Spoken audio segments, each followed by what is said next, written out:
નમસ્કાર વિદ્યાર્થી મિત્રો, સ્વાગત છે આપનું ગુજરાતી પાઠશાલામાં.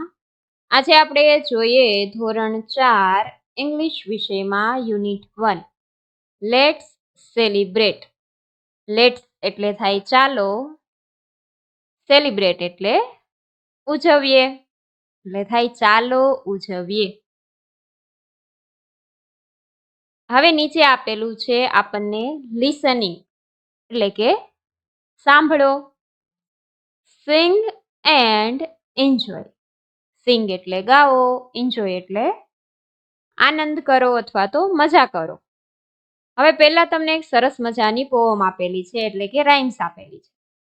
Butterfly butterfly. હવે તમને બધાને ખબર છે બટરફ્લાય એટલે થાય પતંગિયું. પતંગિયું પતંગિયું. હવે પહેલા હું રીડ કરું છું, તમે ઉચ્ચારણ છે એ સાંભળજો. એના પછી તમે છે એ મનમાં ને મનમાં ગાવાનો પ્રયત્ન કરજો. Butterfly butterfly flutter around. છેલ્લા બે શબ્દ છે એને વંચાય ફ્લટર. ફ્લટર. અને બીજો શબ્દ છે એમાં અરાઉન્ડ. અરાઉન્ડ. એક એક શબ્દનો ઉચ્ચારણ શીખવાનો છે જેનાથી આપણી વાંચન શક્તિ પણ સારી થાય. Butterfly butterfly flutter around. બીજી line butterfly butterfly touch the ground. Touch the ground ને વંચાય ટચ.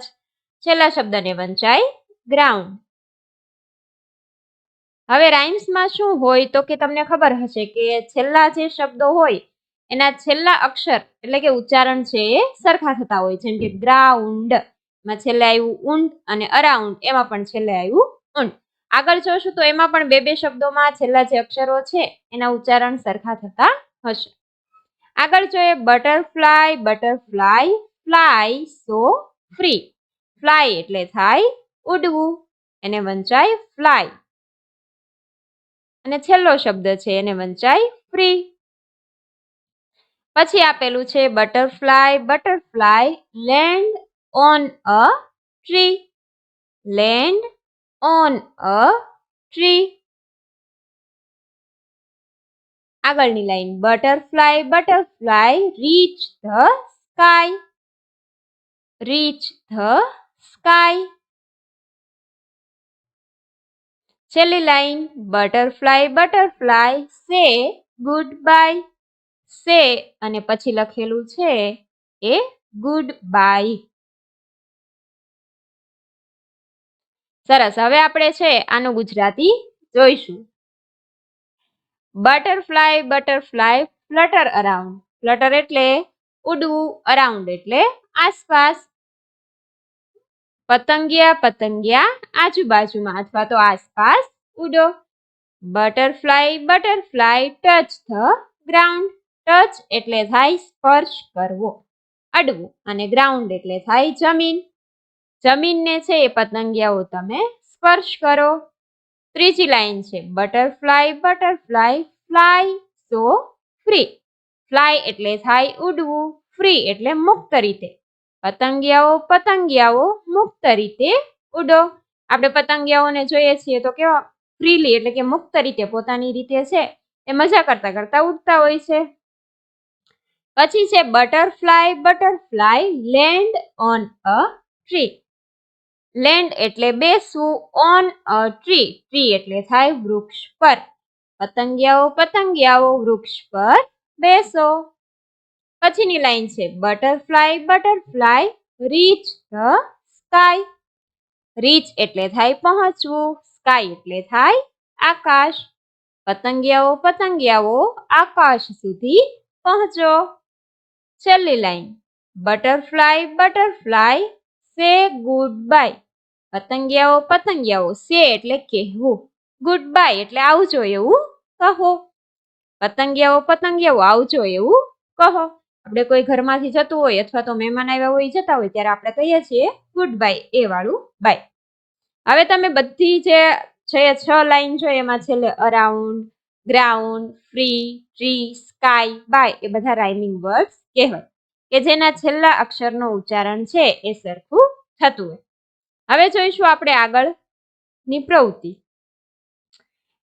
સૂચના આપેલી છે find out the rhyming words from the poem. હવે આપણને આમાંથી રાઇમિંગ વર્ડ્સ, પેલા મેં તમને કીધું કે રાઇમિંગ વર્ડ્સ કોને કહેવાય, તો કે જેનું ઉચ્ચારણ છે એ અંતમાં એટલે કે છેલ્લા અક્ષરમાં સરખું થતું હોય એને રાઇમિંગ વર્ડ્સ કહેવાય. હવે જોઈએ આપણે પહેલો વર્ડ આપેલો છે એટલે કે પહેલો શબ્દ આપણને આપેલો છે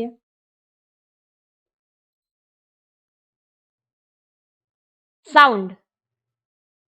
પેલું આપેલું છે સાઉન્ડ. હવે સાઉન્ડ નું ઉચ્ચારણ છે એવા જ ઉચ્ચારણ છે એ પોએમમાં એટલે કે આ કાવ્યમાં આપણે ક્યાં જોયા? પહેલો શબ્દ છે અરાઉન્ડ, તો પેલા લખશું અરાઉન્ડ. સાઉન્ડની બાજુમાં લખવાનું અરાઉન્ડ. પછી બીજો શબ્દ જે આપેલો છે એની નીચે ગ્રાઉન્ડ, એટલે બંનેના ઉચ્ચારણ છેલ્લે છે સરખા થાય છે, એને કહેવાય રાઇમિંગ વર્ડ. પછી આપેલું છે માય, તો માય જેવો ઉચ્ચારણ શેનો થાય છે? તો કે સ્કાય, છેલ્લે આવે છે ય અને બાય, તો બંને શબ્દ લખશું સ્કાય અને બાય. પછી ત્રીજું આપેલું છે થ્રી. થ્રીમાં છેલ્લે આવશે ડબલ ઈ, તો એવી જ રીતે ફ્રી અને ટ્રી. બંને શબ્દ લખીશું તો એ બંને થઈ ગયા એના રાઇમિંગ વર્ડ્સ, થ્રી, ફ્રી અને ટ્રી. હવે તમને આવડી ગયા રાઇમિંગ વર્ડ્સ. હવે આગળ જોઈએ કમ્પ્લીટ ધ સ્પેલિંગ્સ. એક અથવા તો બે અક્ષર તમને આપેલા છે, એના આધારે આપણે કાવ્યમાં જે શબ્દો આપેલા છે એનાથી સ્પેલિંગ પૂરા કરવાના છે. પેલું આપેલું છે એસ, તો એમાં લખશું એસ, પછી કે અને વાય એટલે થઈ ગયું સ્કાય. બીજું આપેલું છે એલ આપેલો છે, તો એમાં લખશું એ એન અને ડી એટલે થઈ ગયું લેન્ડ. ત્રીજું આપેલું છે એફ, તો એફ પછી લખશું આર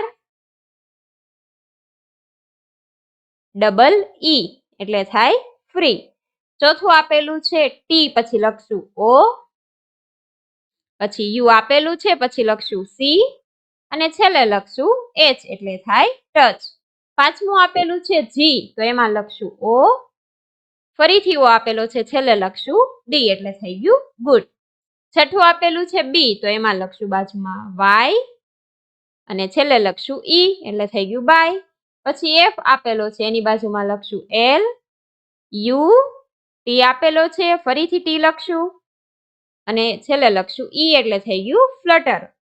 આઠમું આપેલું છે ટી અને આર, તો બાજુમાં લખશું ડબલ ઈ એટલે થઈ ગયું ટ્રી. આગળ જોઈએ arrange the following words in the alphabetical order, કે એબીસીડી ના ક્રમ પ્રમાણે આપણે શબ્દો લખવાના છે. તમે મનમાં એબીસીડી બોલો તો તમને ખબર પડશે કે ભાઈ પહેલા જ શબ્દ કયો આવે, તો કે એ પછી બી. બી કાઉન્ટ દર્શાવતો શબ્દ કયો છે, તો કે બટરફ્લાય, એટલે પહેલા લખવાનું butterfly. A B C D E F G, G વાળો શબ્દ આવ્યો તો અટકીને લખી નાખો ગુડ. એવી જ રીતે પછીનો શબ્દ આવશે land, L A N D.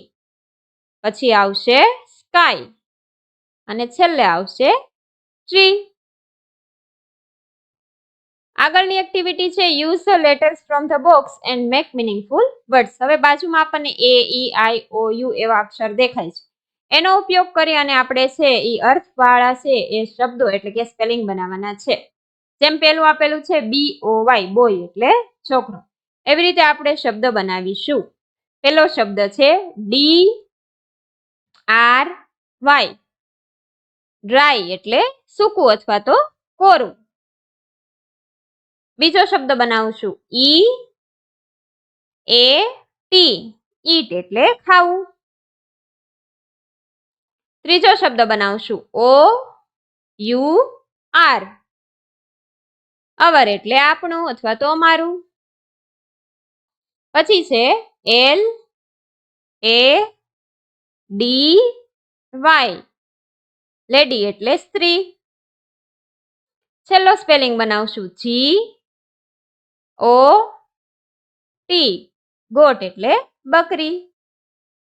વિદ્યાર્થી મિત્રો, આગળની જે પ્રવૃત્તિ છે એનું સોલ્યુશન આપણે આવતા વિડીયોમાં જોઈશું. જો હજુ સુધી તમે આ ચેનલને સબસ્ક્રાઇબ ન કરી હોય તો સબસ્ક્રાઇબ કરી દો, જેનાથી પાઠ્યપુસ્તકની તમામ પ્રવૃત્તિનું સોલ્યુશન તમને આ ચેનલ પરથી મળી રહેશે. વિડીયો જોવા બદલ આભાર.